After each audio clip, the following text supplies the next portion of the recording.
Welcome. My name is Ashley Burke from the website How Do I Go On?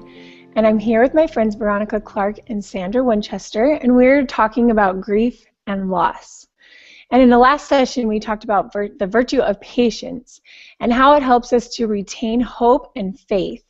And we talked about choosing patience. And today we're going to be talking about more about choosing. When grief and loss happen, our lives feel very out of control.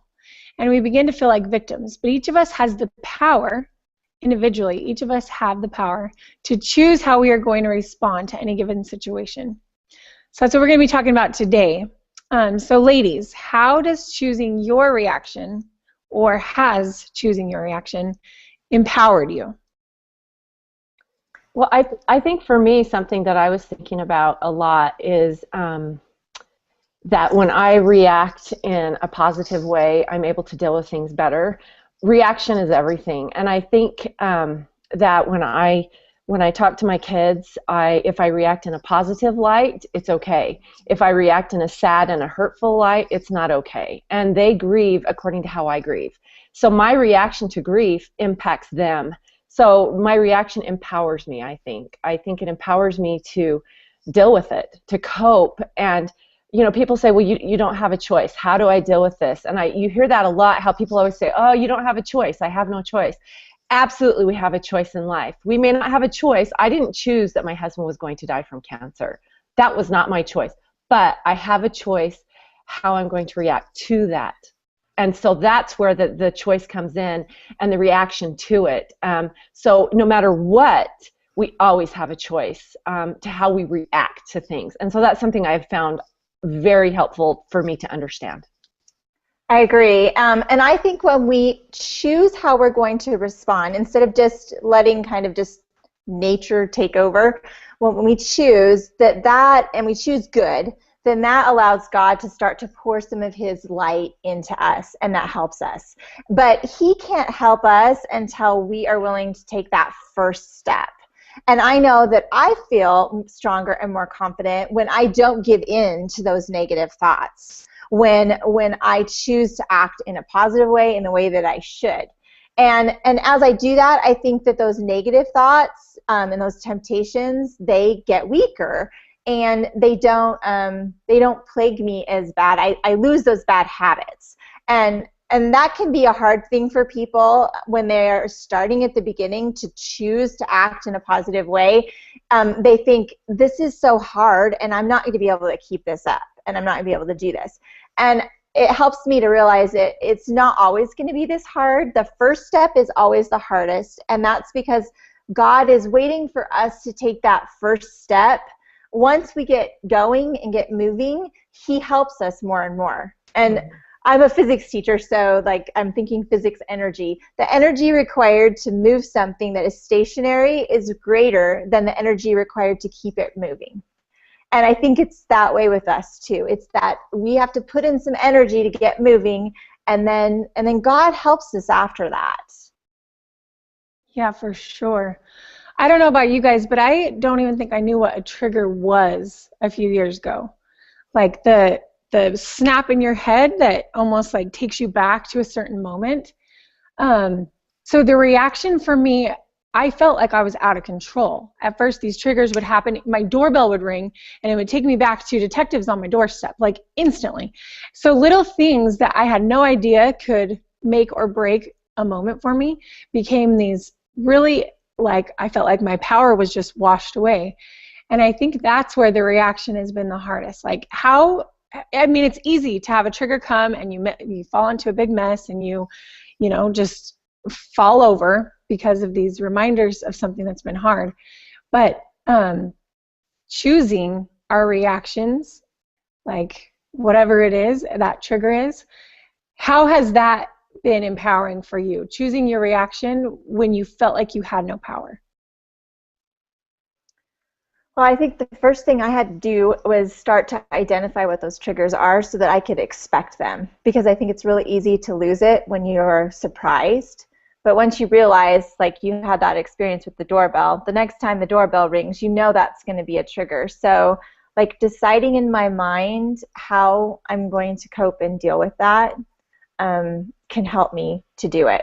And then when I do cope and deal with it in a good way, and it's not as bad, I don't have this emotional like turmoil thing, that encourages me. I go, oh, okay, I can do this. So like thinking ahead of time how I'm going to respond helps me to better choose. I agree with that. In fact, I will share with you that today is, and you guys know this, but is my husband's 3-year anniversary death date today. He died 3 years ago today, and typically those of you that have experienced loss realize that those dates are very significant and for their trigger moments. And February for me is a hard month. I mean, you know, my wedding anniversary was on February 5th, and then you have February 12th where we found out he was going to go on hospice and had a week to live, and then he actually died on February 25th. And you know, with all these things happening, and I decided at the beginning of this month that how I was going to react, because I realized I can empower myself, and I didn't want to get on that pity train because it's easy to do. And I don't want anyone to think that I never have pity parties. I don't want anyone to think that I'm not human, because that is so far from the truth. But I am sharing what is working for me most of the time, not all the time. There are times when I break down and I cry and I have complete meltdown moments, and that's normal, and that's supposed to be there. It's okay. But I have discovered, because before this month began, I sat down and I thought about it and I processed, how do I want this next month to look for me? What do I want to do to deal with this? How am I going to react to this month? And I'm going to be totally honest, I have done really quite well. I have been able to get through without very little tears. I've been able to embrace my husband's life instead of mourn his loss, and embrace what a beautiful, amazing person he is. So much about our reaction is it creates a perspective in our minds. And I think because I prepared myself beforehand how I was going to choose to react to these specific days, that is what's helping me to get through. That's why today I can be here talking to you guys and not in a puddle of tears on the floor, and I can say that God is there, and I can say that my husband blessed my life, and that I'm going to see him again. I know I'm going to see him again, and I can have an optimistic outlook because of my decision to react this way. It's not always easy. I'm expressing it's not always perfect. There you go. Yay, Sandra! I just have to say that because I think you have to celebrate when you do well, and you made a decision and you've stuck with it and you've done well. And I think because you're choosing to do good things with your life, like doing this video today, because you're choosing that, God helps you. And so congratulations, good job. February is kind of a weird month for me too. It's just the smells, because my husband died the first part of March. And every year since then, my new husband goes on a trip. And right before my husband died, he had gone on a trip. So like all these triggers always happen in February. And this year, my husband was packing up to go. And I was like, how is this going to be different? I mean, every time he's gone on a trip, the detectives called and delivered all the evidence one year. And every year there's something that I feel like just gets thrown in my face. Like Satan's like, oh no, you're not going to be on top of this. And guess what I chose to do every year? I chose to avoid life. I chose to like get stuck on my addiction of choice, whatever it was in that moment. I'd go to Marshall's and spend a bunch of money on random junk for my house, or whatever it was to keep me from just to avoid reality, because I didn't want to feel. So this year, like as my husband was about to leave, I said, you know what, Heavenly Father, here's the deal. I am no longer going to choose these addictions, which we all have them, that are keeping me not connected to you, not connected to my purpose or my mission of the day. I'm not going to choose it. I'm not going to avoid my life. And so he takes off on the airplane, and I like kind of go into zombie mode, like, here I go. Oh no, I can't control this. I can't. So I got in my car, and I had my little boy, and I'm like, I'm just going to go shop for a little bit, you know, it's going to be okay. And then I'm like, hold on, wait, no, it's happening. And I'm not even paying attention. Like this fog is coming over me. And so that day, my son and I went and bought a bunch of new fish for his fish tank and came home and spent 3 hours cleaning it. And I did not avoid my life. And that's the choice we have to make. Are we going to allow these fogs? They're going to come. Are we going to allow them to dictate who we're going to be, and we're going to just be these victims of our circumstance and of our triggers and of our past? Or are we going to take a stand and say, nope, this is my life, and I'm no longer going to avoid it or the people who need me that are in it? And so, I think what you just said was just awesome about not avoiding your life or the people in it. Because the thing, when we choose to do that, it hurts not only us, it hurts our kids too. And they need us. Totally. Totally. All right. So what we're saying is, not only does avoiding these moments when we feel like we want to just react instead of act, it strengthens our homes. And I think that's so powerful. Our homes deserve all the love and all the strength that we have to give them. Does anybody else have anything they want to say before we wrap it up? I just think that I just want to reiterate that it's not easy, and it's not going to be always easy, but I am finding that if you make that effort and you take that first step, this first step is always the hardest. And if you're willing to try, you can do it.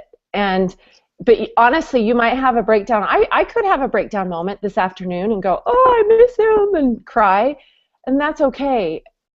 But make a moment and basically try and choose to react in a positive light. It is about our choices, and that's what I'm learning. And the biggest thing I'm learning is we always have a choice. Don't ever think you don't have a choice. In everything in life, we have a choice, how we will react to it. So there you go. And as we choose and we do these things, there are benefits that we will have down the line. It's hard to do. It's hard to choose, but it will pay off. And I think if we can look at that and we can say, okay, my good choices today are going to help my kids down the line. My good choices are going to help my life down the line.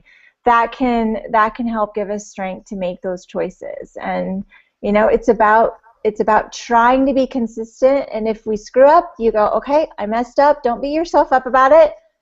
Say, but how am I going to deal with this next time? You know, come up with a game plan for how you can do it next time. And pray and ask God, and He will help you do that.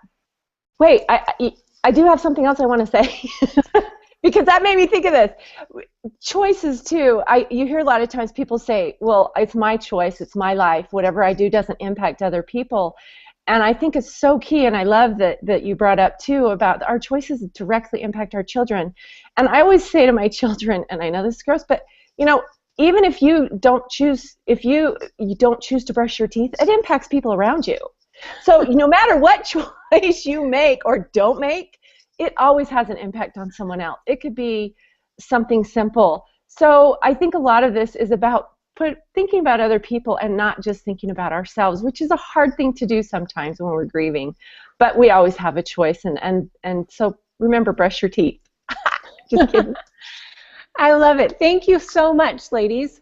Next week, we want to let you guys know all three of us are going to be presenting online for A Reason to Stand, which is a healing conference. It'll be online on March 4th from 10 to 3, and then live in Boise, Idaho will be a different set of speakers the next day, March 5th, from 9 to 5. So we invite everyone to come and learn about forgiveness. That's going to be our topic for next time, is forgiveness.